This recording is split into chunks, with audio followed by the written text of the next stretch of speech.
Welcome student, I am Dr. Nutanvarsha Pradipra Deshmukh, Assistant Professor, Department of Botany, Sri Shivaji Art, Commerce and Science College of Court.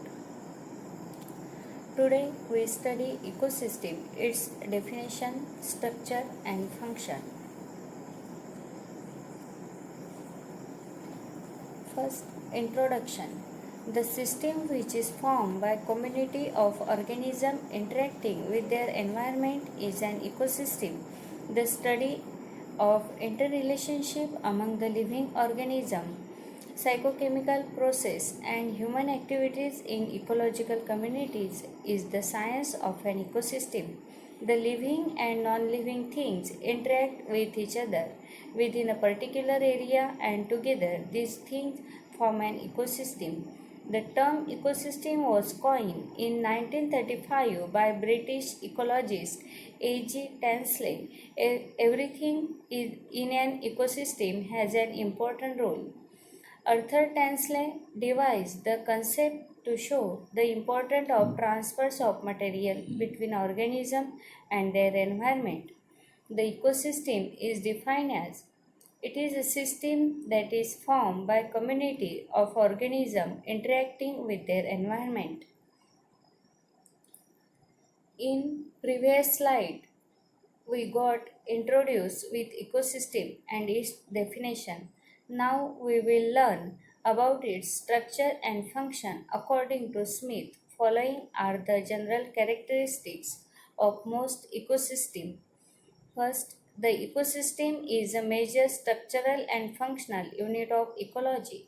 Second, the structure of an ecosystem is related to its species diversity in this sense that complex ecosystems have high species diversity.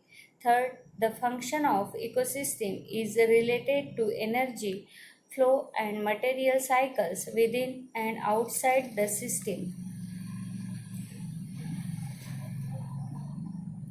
Fourth, the relative amount of energy needed to maintain an ecosystem depends on its structure. Complex ecosystems needed less energy to maintain themselves. Fifth, young ecosystems develop and change from fewer complex to more complex ecosystem through the process called as succession. Sixth, each ecosystem has its own energy budget which cannot be exceeded. 7. Adaptation to local environmental condition is the important feature of the abiotic component of an ecosystem, failing which they might perish.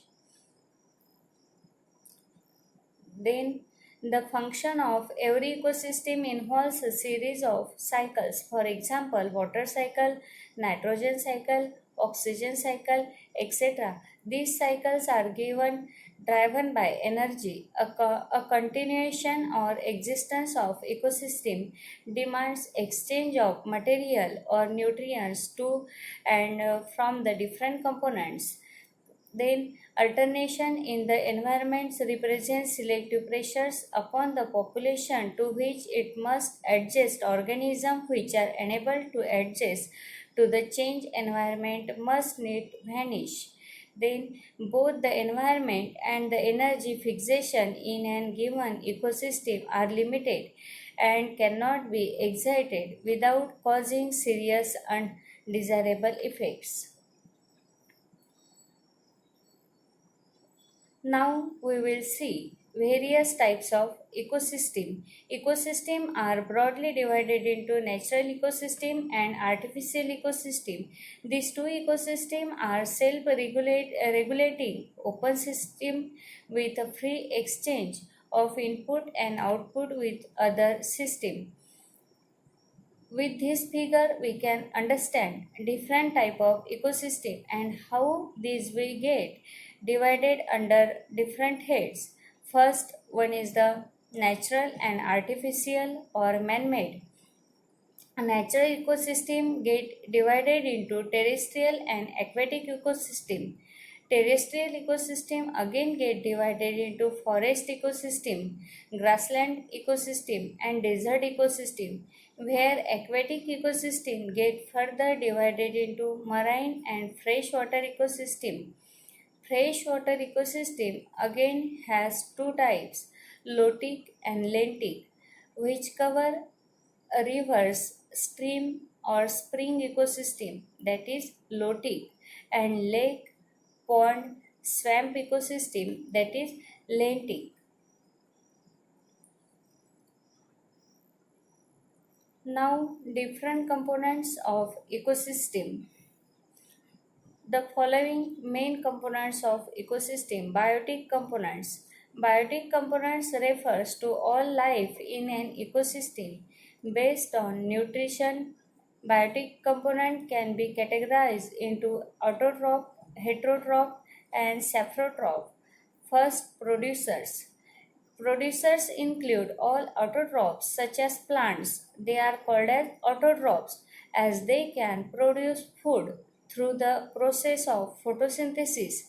Consequently, all other organisms higher up on the food chain rarely on producers for food.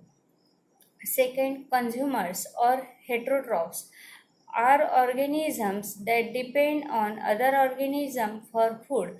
Consumers are further classified into primary consumers, secondary consumers, and tertiary consumers.